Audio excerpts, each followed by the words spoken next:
કે બુદ્ધિથી ભગવાનને કોઈ ઓળખી શકે 100% મનુષ્યની બુદ્ધિ પૂરી થાય પછી ભગવાનનું કાર્ય ત્યાંથી ચાલુ.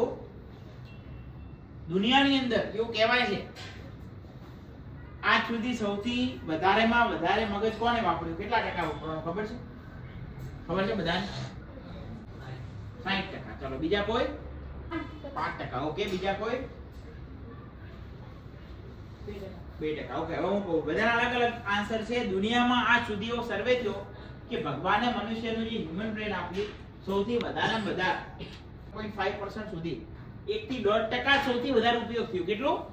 1.5% થી વધારે કોને કર્યો? કોને?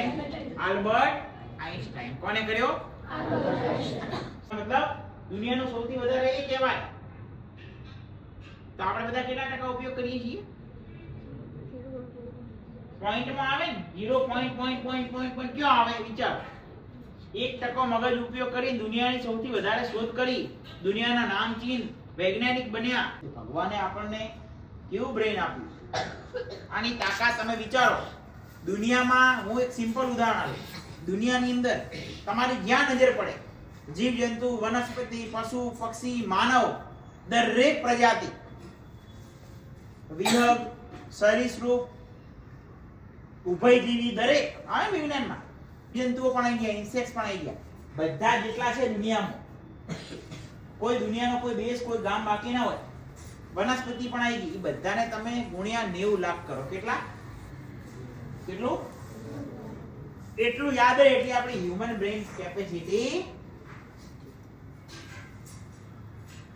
વિચાર. કીડી તો કીડીમાં 1000 જાતની કીડી આવતી હોય ને, બધી વનસ્પતિ બધી. એટલી ભગવાને આપણને આ હ્યુમન બ્રેનની કેપેસિટી. આમાં ન્યુરોન્સ હોય. એવું કહેવાય છે કે એક ન્યુરોન્સની અંદર 10,000 લેપટોપનો ડેટા સ્ટોર થાય. કેટલો?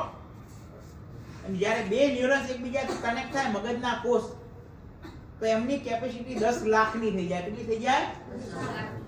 તો આપણા મગજમાં આવા કેટલા કોષ છે ખબર? કરોડો, અસંખ્ય કોષો છે. વિચારો આપણા હ્યુમન બ્રેન કેપેસિટી કેટલી મનુષ્યની. સ્વામિનારાયણ ભગવાનના વચનામૃતમાં કહે છે કે મનુષ્ય દેહ કરીને શું ન થાય, સર્વે સાધને કરીને થાય. એનો મતલબ તમે કોઈ પણ વસ્તુ નક્કી કરો કે મારે આ વસ્તુ કરવી છે જીવનની અંદર, મારે આ વસ્તુ મેળવવી છે, મારે આ તૈયારી કરવી છે. નાની નાની વસ્તુની અંદર આપણા રસની અંદર આપણો ફોકસ હટી જાય, આપણું ધ્યાન કેન્દ્રિત નથી થતું. મગજ બધાએ સરખું આપ્યું છે. બધાને પોતાનું નામ યાદ છે? બધાના ગામનું નામ યાદ છે? પેન્ટ ક્યાં પહેરે ખબર પડે છે? શર્ટ ક્યાં પહેરે ખબર પડે છે?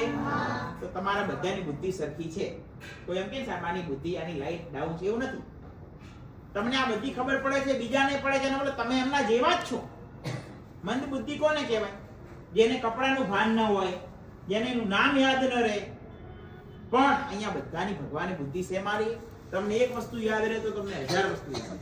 પણ જે વધારે યાદ રાખે છે એનો મતલબ એનું ધ્યાન કેન્દ્રિત વધારે છે.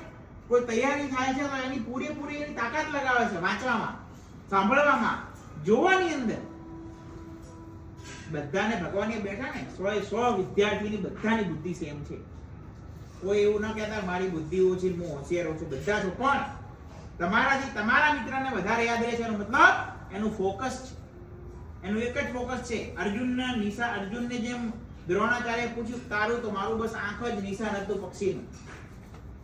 તો એવા જે વિદ્યાર્થીઓ છે એમનું એક જ નિશાન છે કે હું કેવી રીતે વધારે સારી તૈયારી. બધાને એજ્યુકેશન મજાનો વિષય છે.